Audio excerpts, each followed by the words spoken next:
What's up, guys? Welcome back. This week I'm going to be giving you guys a little update on what's going on in the securities world.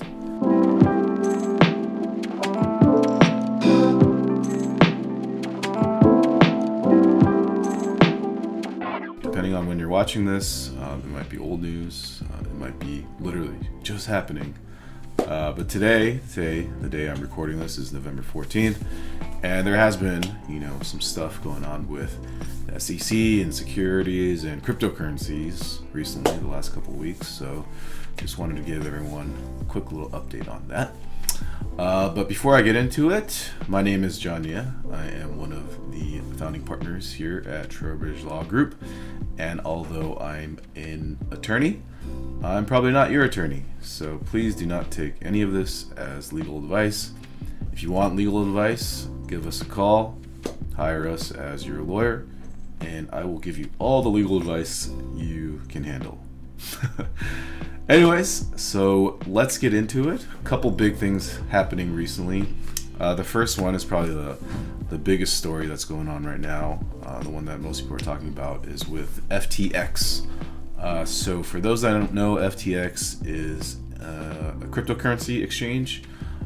It's kind of like Binance or Coinbase. You can go on there and you can purchase different cryptocurrencies that are offered. Anyways, to kind of give you the gist of what's going on with them and what kind of happened in the past few weeks, I guess news came out that FTX, they didn't have as much cash reserves as they claimed. They were actually holding reserves in other forms of crypto.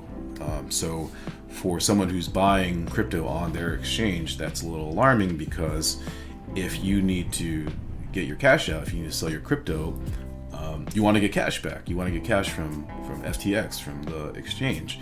And if they don't have enough cash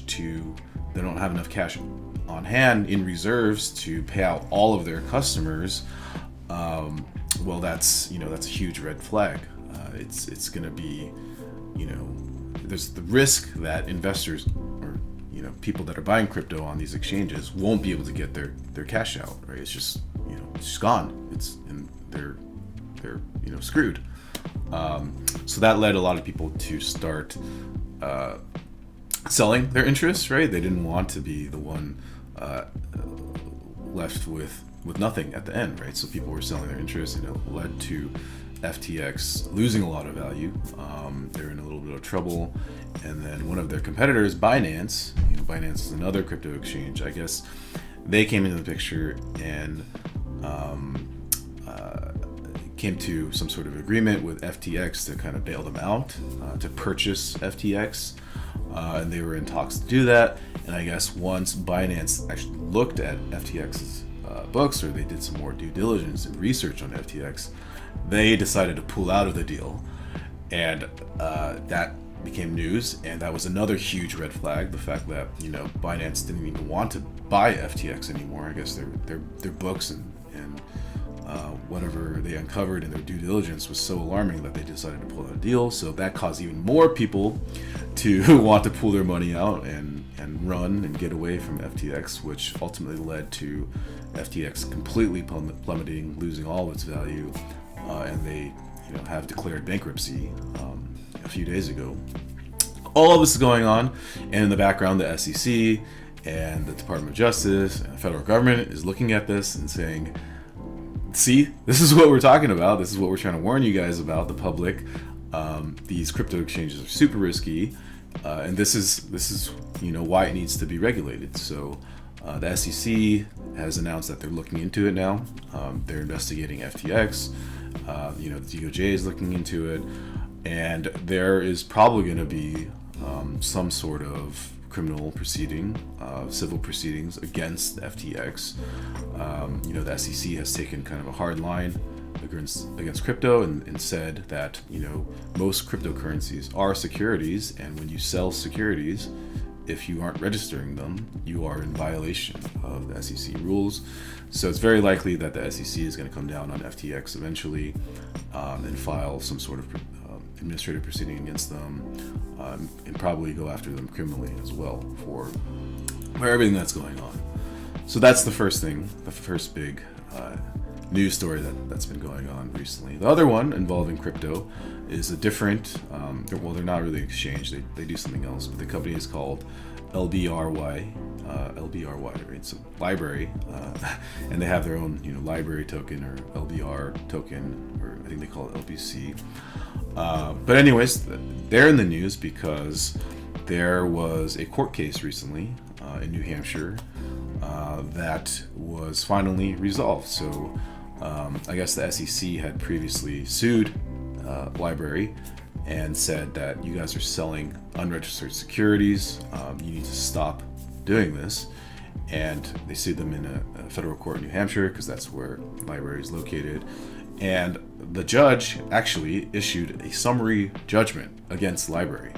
And for those that don't know, summary judgment is it's a very big deal, right? Because it's a very high burden to meet if you're, the prosecutor, or not the prosecuting, but if you're the plaintiff, right? To get summary judgment against the defendant is a very high bar to meet, right? So when the judge is looking at the case, they basically take the facts most favorable to the defendant, so most favorable to LBRY, and in light of that, even if you basically believe everything that LBRY is saying, in light of that, if they still based on the law, if they're still wrong, you grant summary judgment. So that's what the judge did, right? They took all the facts that were laid out in the case by LBRY, and looked at them in the light most favorable to them, and said, no, you guys screwed up. You guys actually were selling securities, right? So if you look at the analysis from the opinion, they go through the Howey test. And if you guys don't know, the Howey test is, the Supreme Court case, landmark Supreme Court case that determine how do you analyze what is a security, what is an investment contract, and that's investment of money in a common enterprise solely through the efforts of a promoter. With the expectation of, let me back it up. So it's the investment of money in a common enterprise with the expectation of profits solely through the efforts of a promoter. And the judge went through that analysis with the LBRY token case, and they found that the last two prongs, they actually combined it into a single prong, which was expectation of profits through the efforts of a promoter. That was the element that was most relevant to this case. And what kind of did LBRY in was the fact that they made a lot of public postings about the fact that if you buy these tokens, if you buy our tokens, they are going to increase in value with our company. When our company grows, our tokens are going to grow. And that is a huge, that should be putting like giant flags above your head. Like, what are you guys doing? Why are you guys saying that? Because you're basically saying that these are securities. We're selling securities. These are investment contracts. They're going to increase in value with our company. That's essentially what stocks are, right? When you buy stocks in a corporation, those increase in value with the company. So it's incredibly dumb for them to say those things publicly, right? So, but a couple, I guess, important things that people are taking away from this case is the fact that this is the first instance where the SEC has gone after a company, a crypto company, for selling tokens that weren't part of initial coin offering, right? So in the past, the other crypto companies that have been kind of investigated by the SEC and the SEC is taking action against them, it was all involving an ICO, an initial coin offering, which is very similar to an IPO, right? Initial public offering, but you're offering tokens for the first time. You're offering coins for the first time. That wasn't the case with LBRY. They didn't have an ICO. They were just selling their tokens, right, to individual or groups of investors, not through like a big offering. And LBRY was, that was one of their arguments was, hey, we weren't doing an ICO. Why are you guys going after us? But the SEC and the court in this case said, it doesn't matter. It doesn't matter if you're doing an ICO or not. If you're selling securities, you're selling securities. And if you're doing so without registering these securities or finding some sort of exemption, that is illegal. You can't be doing that.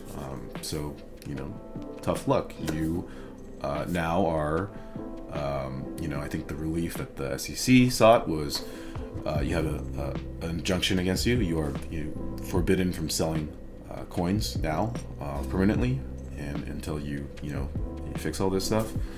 And one of the punishments was disgorgement. So all of the ill-gotten gains, all of the profit that you made from your sale of coins, you have to pay that back. You have to return that. And there was also probably some sort of monetary fine on top of that. Anyways, so the important point is, it doesn't matter if you're doing ICO. It doesn't matter, what your cryptocurrencies look like. The SEC has taken the stance that cryptocurrencies, crypto coins, tokens, very likely securities.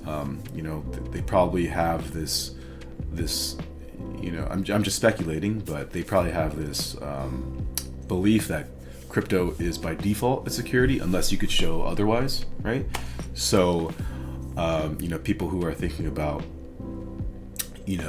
raising money creatively through different methods, using cryptocurrencies, and thinking that might be a way for you to get around SEC rules. No, now we know definitively, no, that's not really possible. And we know that the SEC is right now currently taking a very, very hard look at anyone who's in this space, anyone that's, offering cryptocurrencies, and they will probably start investigating a lot more companies, right? And going after a lot more of these big players in the space.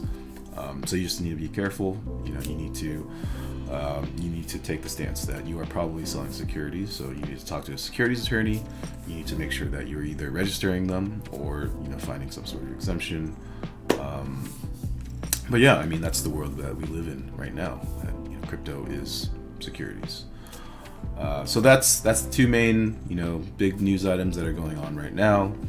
Last thing I wanted to talk about and mention, in our world, the real estate syndication space, our firm, we are doing another rookie camp. So for those that don't know, every quarter or so, Gina and I, we host a class, a virtual class, 3 hours of intensive, we're going to go over everything you need to know to do your first syndication, right? So these are for people that have always thought about doing a syndication, have done smaller deals with just themselves, or maybe just a couple investors that they said were just friends and family, right? And they want to branch out and do their first deal where they're raising money from a group of investors. You've always wanted to do it, but you don't know the mistakes that people like that have made in the past. You don't know the law. You don't know how to set it up. This class, our rookie camp, that's for you. It's for rookies, for people that have never done it before. This is your first time, your first season in the syndication game.